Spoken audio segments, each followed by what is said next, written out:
Hi, welcome to the Educatic Activism Podcast, Episode 1. In this podcast, as a team of 5 students from the Champlain Regional College St. Lambert, we are trying to raise awareness on water issues that First Nations communities are facing in Canada. In this first episode, we will be talking about the Oneida First Nation water problems. Let us introduce ourselves. Today, you will have two hosts, me, William Shalifu. And me, Alex Sudo.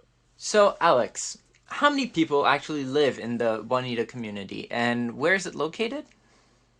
So the community we're talking about is the Oneida community, and there are about 2,172 residents and about 6,270 members located southwest of London, Ontario.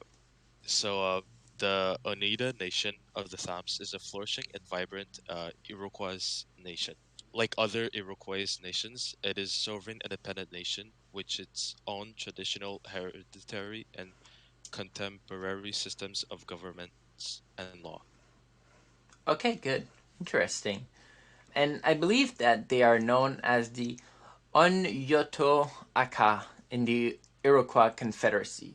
What does that mean, actually?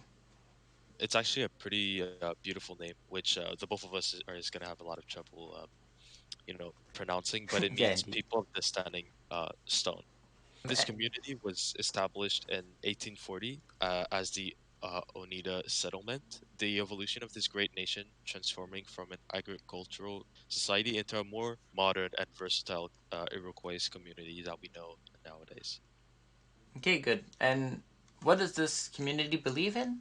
So on their actual homepage and like main page, they have this saying that is basically, we will find good ways to work together to ensure our community is safe, healthy, vibrant, prosperous, and economically viable Iroquois nation, where all people can fully participate in community life. So that is what the Oneida Nation Council says about their community spirit. Okay, good. Now let's take a look at their water problems. Right. So right before you start off your part, I have a question to ask you, right? So is there still a water boil advisory right now in place?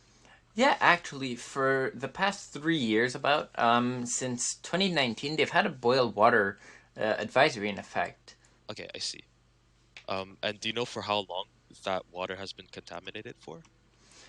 Reports have said that it's been since 2018 that they've had problems with the water, and basically, as far back as 2011, consulting engineering firm Negan Burnside has reported that the Oneida water system failed to meet guidelines, notably those in the health category. I see. This is pretty bad, actually. And do you know Yeah, how indeed. it's being contaminated? Like by what it's being contaminated? The primary reason it's primarily contaminated by the city of London, Ontario, whose sewage is flowing downstream to the Oneida community.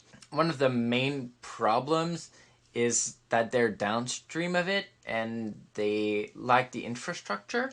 The system that they have in place scored 0 out of 3 in removal of multiple waterborne parasites and viruses. I see. So do you know if the cities next to them have the same issues or if they're completely like safe from this contaminated water?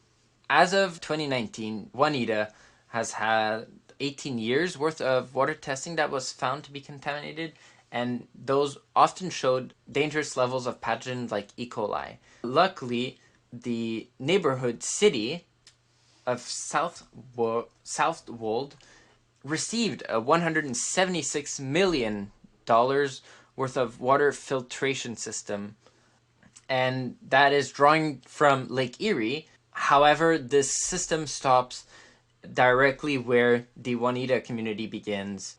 Okay, so I see. So there's quite a little, discrimination. We can't hide it to ourselves. So right before you end this part, I have one last question, which is Sure. basically, we've known that this water has been contaminated for over 18 years ago, but you mentioned at the start of the podcast that the water boil advisory was only placed 3 years ago, which would mean that for like 15 years, this community did not know that they had to boil like their water beforehand. Is that true? Well, the main problem is that the federal government says the water is safe, yet when the local council hired water testing companies, these water testing companies strongly urged a boil water advisory because their water distribution infrastructure had failed to meet the standards for at least the past 13 years. And as I said, it shows dangerous levels of pathogens like E. coli, and it failed in the health category and scored 0 out of 3 in removal of multiple waterborne parasites and viruses. Now, how the federal government came to saying that the water is safe is unclear. Just with these facts, we can clearly determine that the water is not as safe as the federal government says it is.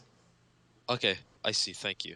So this pretty much wraps our podcast today for the Oneida Nation. Did you have something you wanted to ask? No, it sounds about good. I think we covered pretty much everything.